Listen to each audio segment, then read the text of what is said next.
उन्हाळा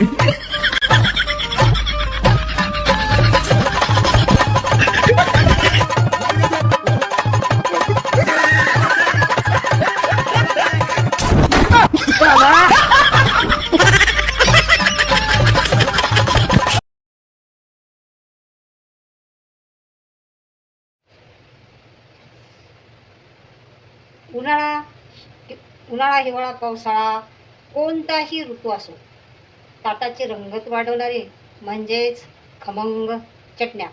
त्यातल्या त्यात सगळ्यांची आवडती सोलापूरची चटणी. आज आपण सोलापूरच्या शेंगदाण्याची खमंग चटणी कशी बनवायची ते पाहणार आहोत.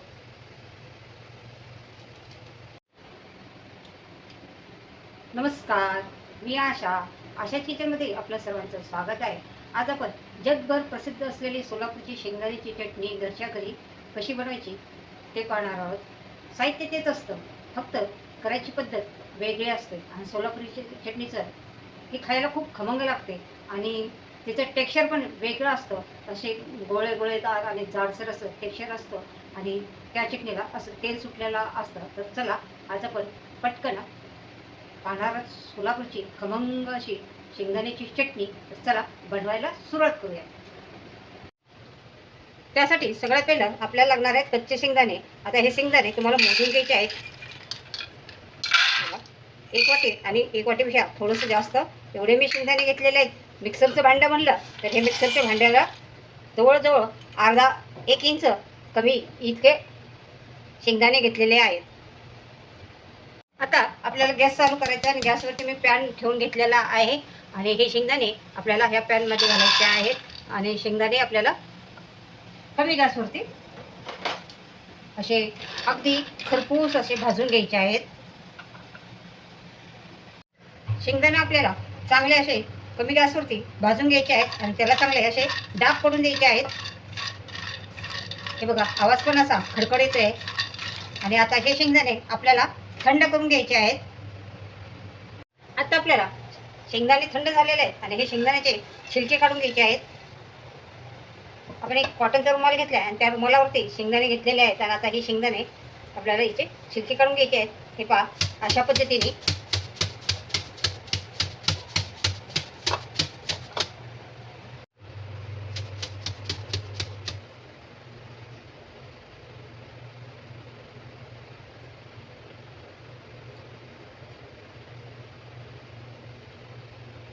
हे पहा, आपले शेंगदाण्याचे छिलके निघालेले आहेत.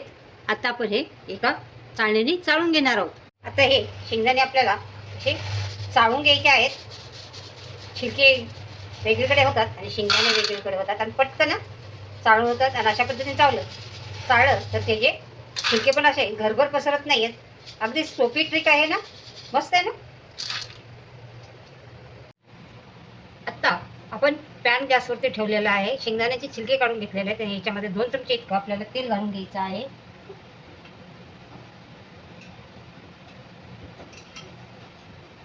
आता आपले शेंगदाण्याचे छिलके काढून झालेले आहेत. तेल गरम झालेलं आहे आणि याच्यामध्ये हे शेंगदाणे आपल्याला घालून घ्यायचे आहेत. आपल्याला थोडेसे असे क्रंची शेंगदाणे करून घ्यायचे आहेत.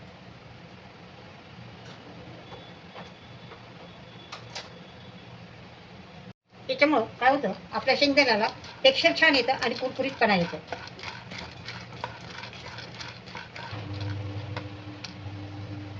चमचे इतकं जिरं घालून घ्यायचं आहे आणि गॅस आपल्याला बंद करून घ्यायचा आहे आणि जिरं चांगलं घालून घ्यायचं आहे. याच्यामुळं शेंगदाण्याला खमंगपणा, चटणीला खमंगपणा छान येतो.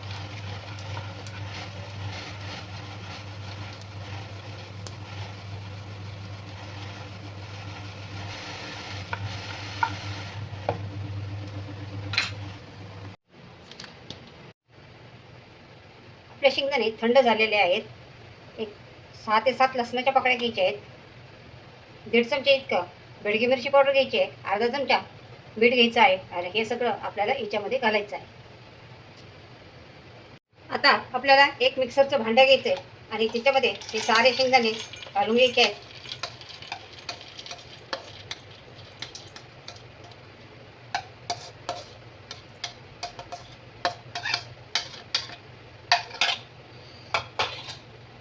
त्यानंतर हे लाल तिखट घालायचं आहे. मीठ घालायचं आहे, लसूण घालायचं आहे,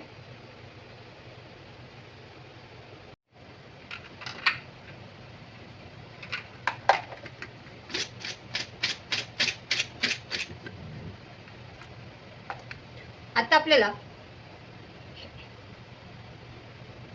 एक 1 ते 1.5 सेकंद पल्स मोडवरती फिरून घ्यायचं आहे आपल्याला. हे पहा, शेंगदाणे असे आपले हे झालेले आहेत. आता याच्यामध्ये पुन्हा 2 चमचे तेल घालायचं आहे आपल्याला आणि पल्स मोडवरती पुन्हा आपल्याला हे फिरून घ्यायचं आहे.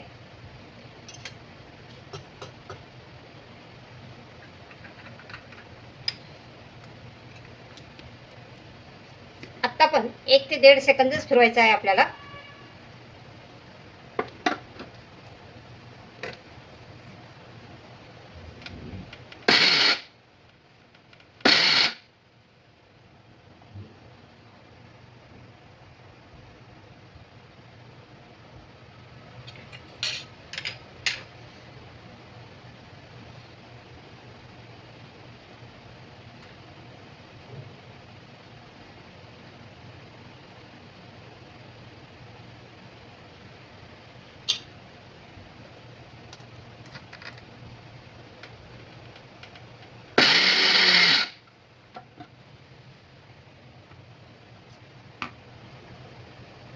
हे पहा, आपली मस्त अशी चटणी तयार झालेली आहे. बघा, त्याचं टेक्स्चर बघा, जशी सोलापुरी चटणी असते ना तशी. मस्त खमंग असा सुगंध सुटलेला आहे.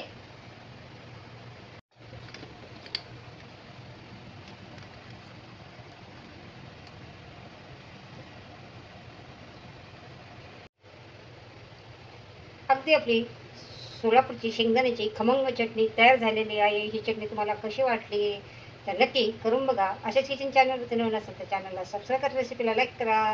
पुन्हा आपण भेटणार आहोत असंच नवीन नवीन रेसिपी घेऊन. तोपर्यंत बाय बाय.